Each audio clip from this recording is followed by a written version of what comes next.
રાજકોટ મહાનગરપાલિકાની અંદર ભારતીય જનતા પાર્ટીનું ભ્રષ્ટાચારી શાસન છે।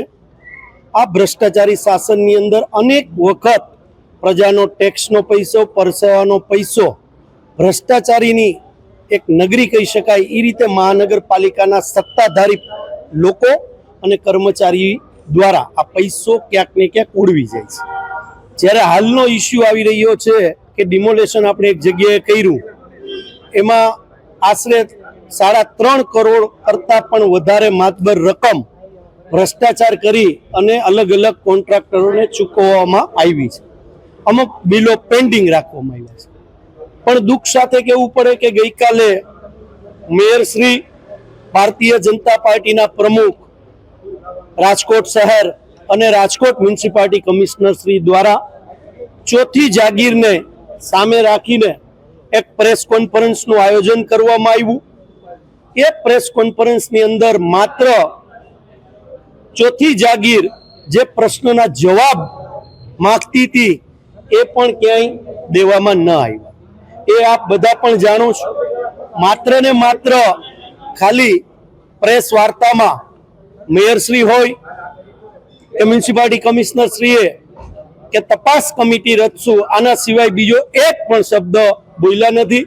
કોંગ્રેસ પક્ષ તરીકે અમારી માંગ છે કે એસઆઈટીની આમાં રચના થવી જોઈએ અને ગુજરાત સરકારનો જે નિયમ છે નાણાં વિભાગનો 1971માં જે કાંઈ આ કાયદો બન્યો છે નાણાંનો, એ નાણાંનો કાયદો એવો છે કે આપણા ખીચામાંથી જે રીતે આપણે ખર્ચ કરતા હોય એ જ રીતે સરકારી નાણાંનો વિચારીને ખર્ચ કરવો જોઈએ।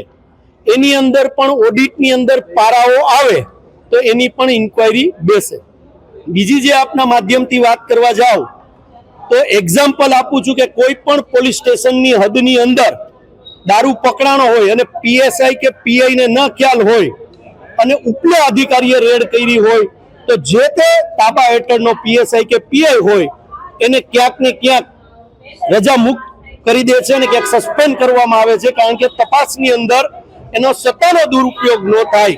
તો આ તો જ્યારે commissioner Shri, Rajkot municipality commissioner શ્રીના હાથ નીચે સિગ્નેચર થઈને આ ભ્રષ્ટાચાર થયો છે, તો હવે કમિટી જ છે એ જ કમિશનર શ્રી બનાવતા હોય અને તો કઈ રીતે તમે આશા રાખી શકો કે આ કમિટી છે એ રાજકોટની પ્રજાનો જે ટેક્સનો પૈસો લૂંટાણો છે એ સ્પષ્ટ રીતે બહાર લાવી છે। ખાસ કરીને નવી બોડી જે આવી છે, આપના માધ્યમથી કહું છું, ભારતીય જનતા પાર્ટીના મેયર હોય, સ્ટેન્ડિંગ કમિટીના ચેરમેન હોય કે ડેપ્યુટી મેયર હોય, શરૂઆતમાં આપણને એવું લાગી રહ્યું હતું કે પ્રજાનો ટેક્સનો અને પરસેવાનો પૈસો નૈતિકતાથી આ લોકો બચાવવા માટે કાર્યરત છે।